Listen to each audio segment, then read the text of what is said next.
Assalamualaikum warahmatullahi wabarakatuh. Yang terhormat Ibu Dita Amelia MPD selaku pengampu mata kuliah Kewirausahaan dan Koperasi 2 dan seluruh teman-teman yang saya cintai dan saya banggakan.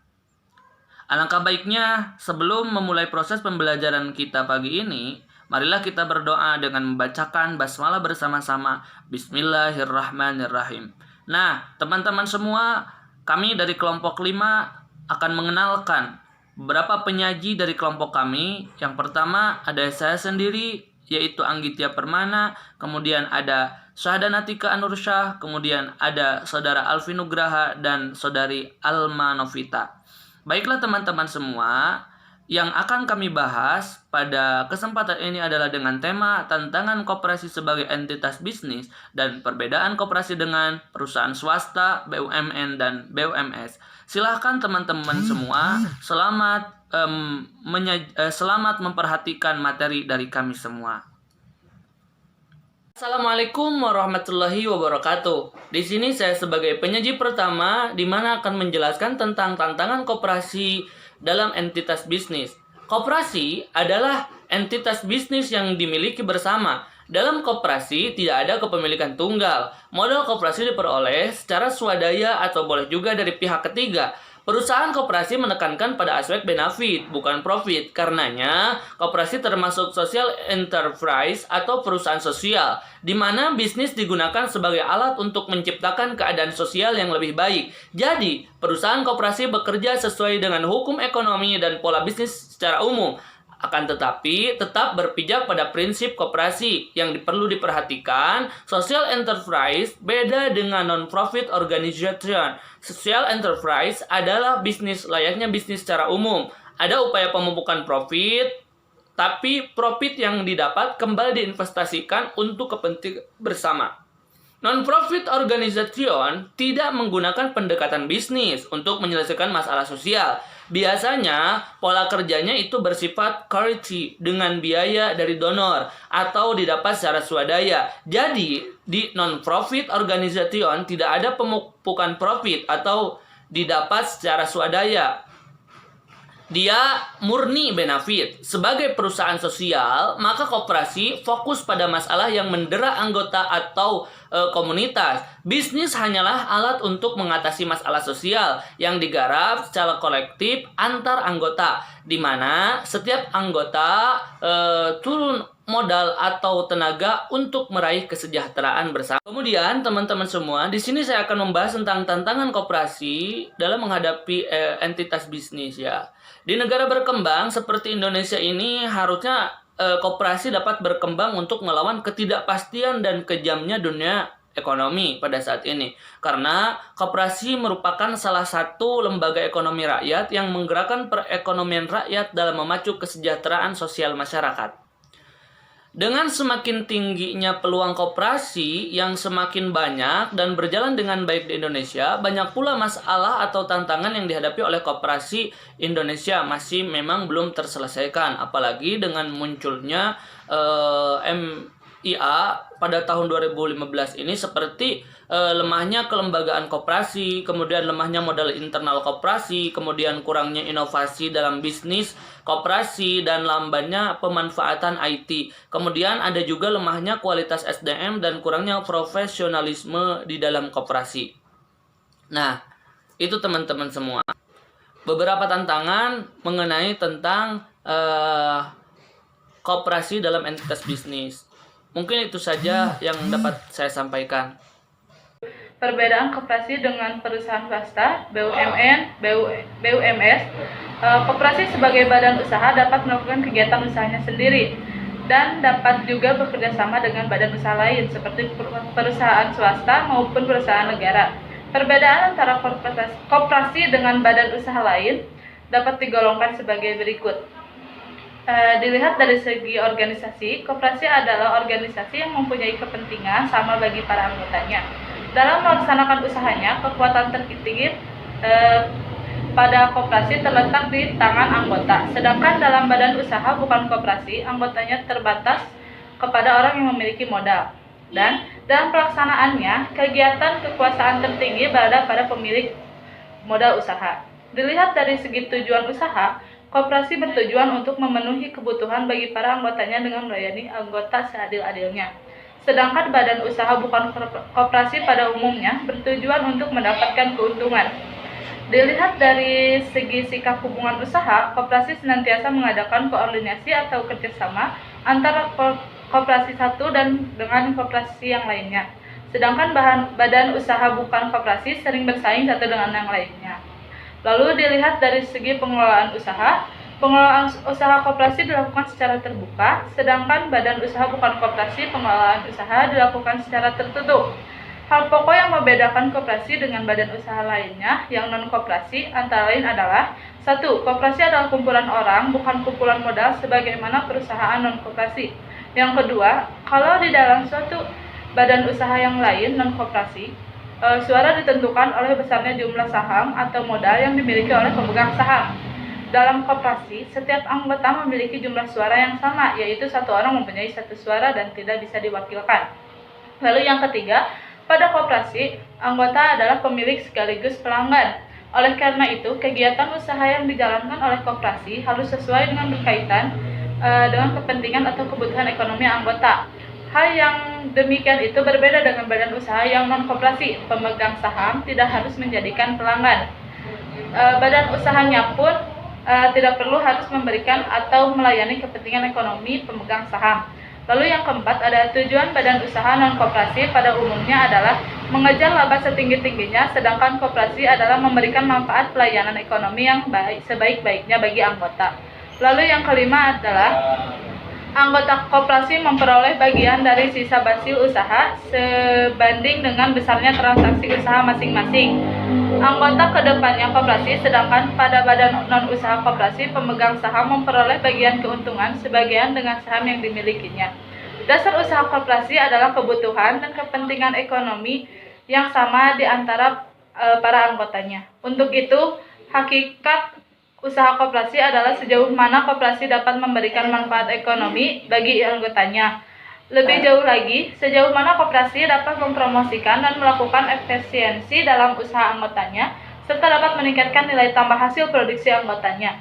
Koperasi sebagai badan usaha tertentu harus dijalankan dengan prinsip ekonomi, di mana akan muncul pendapatan dan biaya. Pelayanan kepada anggota adalah prioritas utama usaha koperasi, sedangkan pelayanan kepada bukan anggota diperoleh setelah kebutuhan seluruh anggota terpenuhi dan koperasi memiliki kemampuan untuk melakukannya. Dengan pelaku bisnis lain, jika dilihat dari segi sumber daya manusia, antara lainnya peningkatan kualitas SDM, pengembangan sistem kompensasi yang menarik, profesionalisasi manajemen, pengukuran kerja SDM yang unggul. Lalu yang berikutnya yaitu perbedaan koperasi dengan perusahaan swasta, BUMN, BUMS. Koperasi sebagai badan usaha dapat melakukan kegiatan usahanya sendiri dan dapat juga bekerja sama dengan badan usaha lain seperti perusahaan swasta maupun perusahaan negara. Perbedaan antara koperasi dengan badan usaha lain dapat digolongkan sebagai berikut. Dilihat dari segi organisasi, koperasi adalah organisasi yang mempunyai kepentingan sama bagi para anggotanya. Dalam melaksanakan usahanya, kekuatan tertinggi pada koperasi terletak di tangan anggota, sedangkan dalam badan usaha bukan koperasi, anggotanya terbatas kepada orang yang memiliki modal. Dan dalam pelaksanaannya, kegiatan kekuasaan tertinggi berada pada pemilik modal usaha.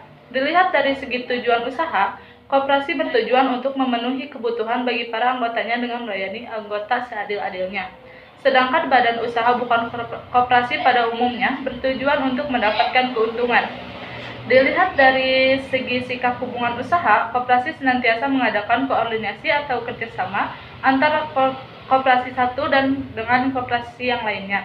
Sedangkan badan usaha bukan koperasi sering bersaing satu dengan yang lainnya.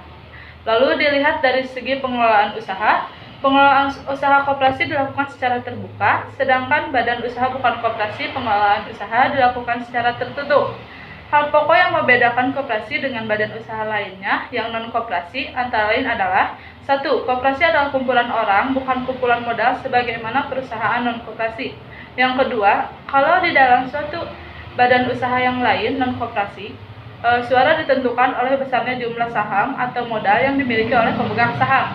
Dalam koperasi, setiap anggota memiliki jumlah suara yang sama, yaitu satu orang mempunyai satu suara dan tidak bisa diwakilkan.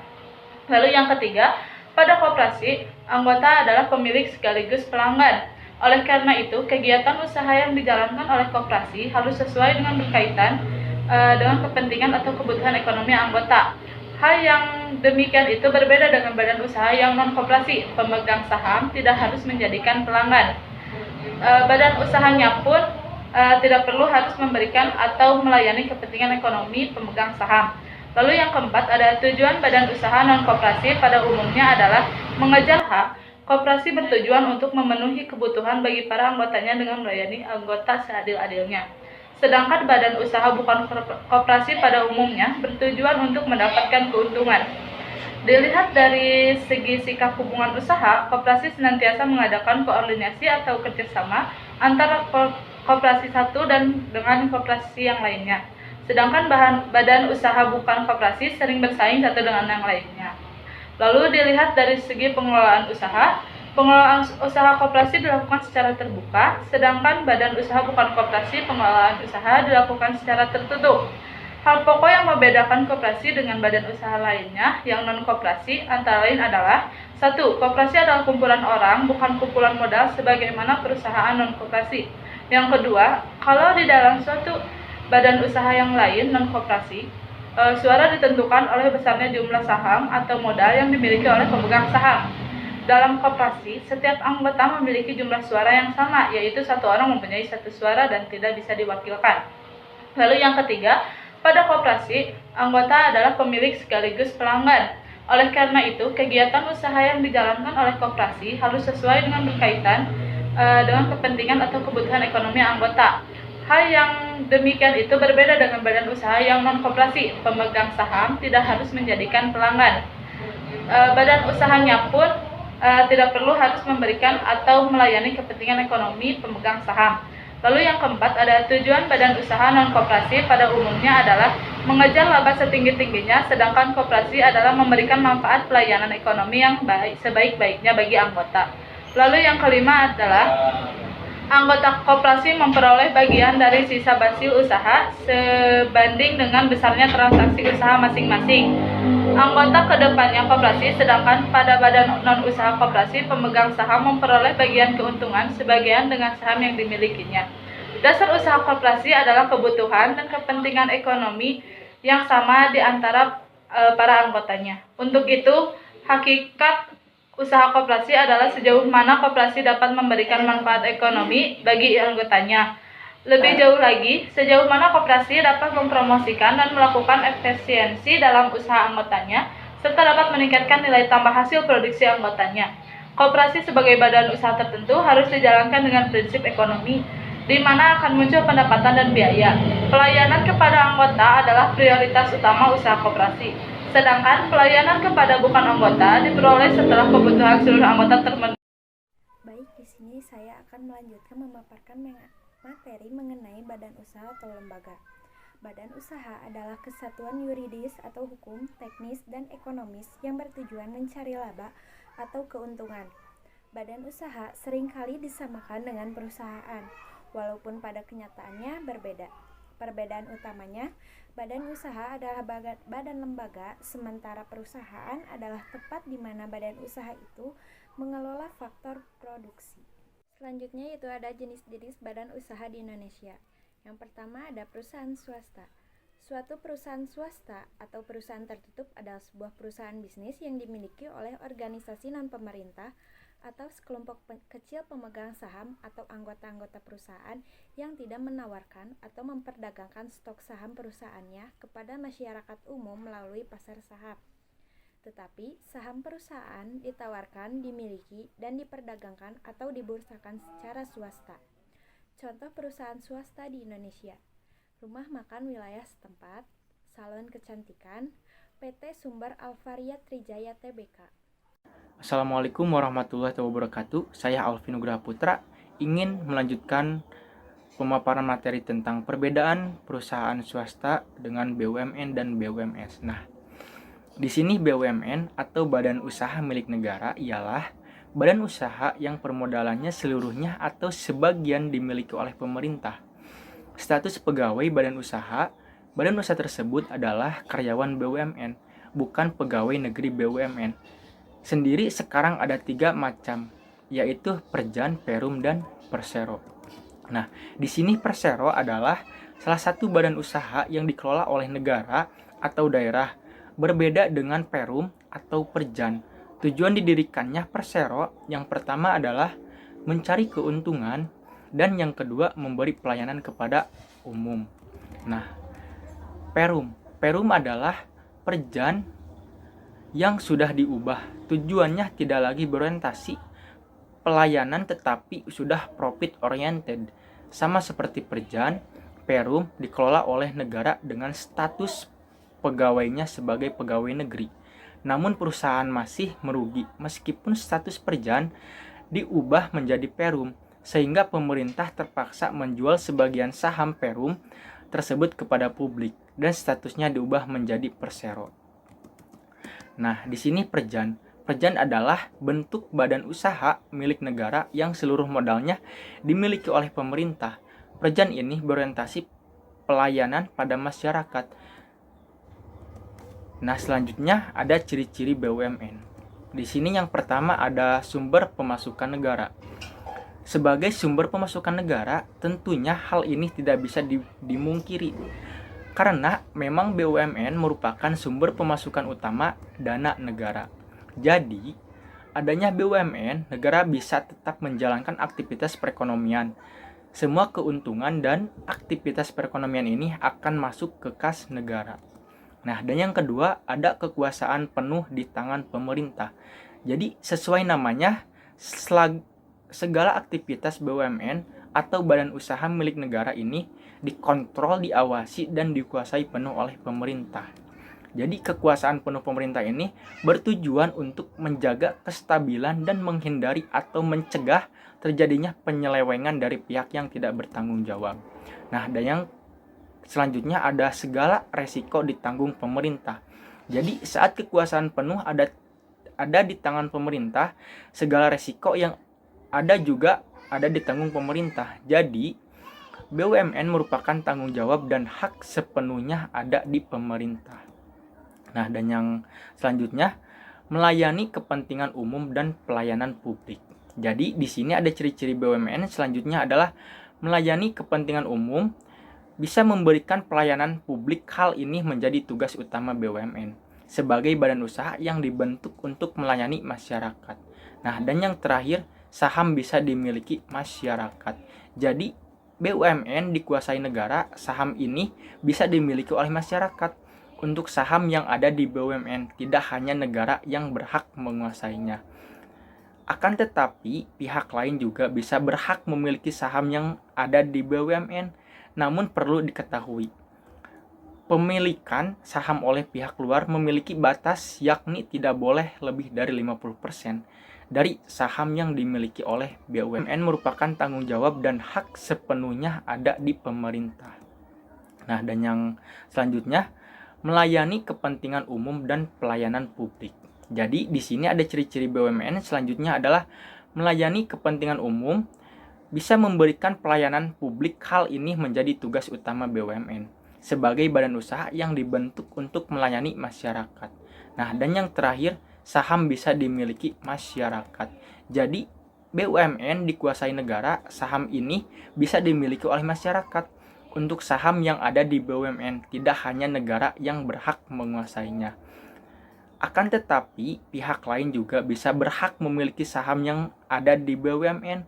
Namun perlu diketahui, pemilikan saham oleh pihak luar memiliki batas, yakni tidak boleh lebih dari 50% dari saham yang dimiliki oleh BUMN. Nah, selanjutnya adalah BUMS. BUMS atau Badan Usaha Milik Swasta adalah badan usaha yang didirikan dan dimodali oleh seseorang atau sekelompok orang berdasarkan Undang-Undang 1945 Pasal 33. Ini bidang-bidang usaha yang diberikan kepada pihak swasta adalah mengelola sumber daya ekonomi yang bersifat tidak vital, dan strategis atau yang tidak menguasai hajat hidup orang banyak. Nah, di sini BUMS ada fungsi dan peranannya. Fungsi BUMS di sini ada 4 poin, yaitu yang pertama untuk rekan kerja pemerintah dalam meningkatkan kesejahteraan masyarakat. Nah, dan yang kedua untuk rekan dalam pengelolaan sumber daya. Dan yang ketiga merupakan dinamisator dalam sebuah perekonomian masyarakat. Nah, dan yang terakhir untuk memberikan pelayanan bagi masyarakat. Nah, di sini ada juga peranan BUMS. Ada 6 poin peran BUMS, yaitu untuk mitra BUMN, dan yang kedua untuk menambahkan produksi nasional, dan yang ketiga untuk membuka kesempatan kerja, dan yang keempat untuk menambah kas negara dan memacu pada pendapatan nasional. Nah, dan yang kelima untuk membantu pemerintah dalam pengelolaan dan pengusahaan suatu kegiatan ekonomi yang tidak ditangani oleh pemerintah. Nah, dan yang terakhir untuk membantu pemerintah dalam usaha dan pemerataan pendapatan. Nah, di sini juga ada ciri-ciri BUMS. Ciri-ciri BUMS ada beberapa poinnya. Yang pertama, badan usaha yang modalnya sepenuhnya berasal dari pihak swasta.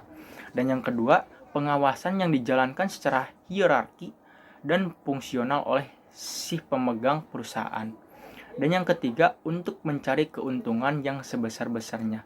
Dan yang keempat, dalam pembagian laba berdasarkan pada pemilik saham atau modal terbanyak. Dan yang kelima, sebuah badan usaha yang mempunyai badan hukum.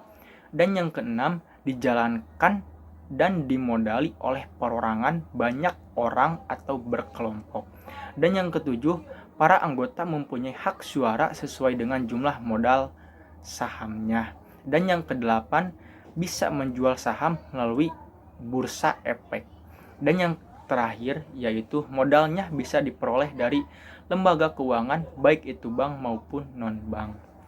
Sekian dari saya kembalikan kepada moderator. Wassalamualaikum warahmatullahi wabarakatuh. Alhamdulillah penyajian materi dari kelompok kami telah selesai.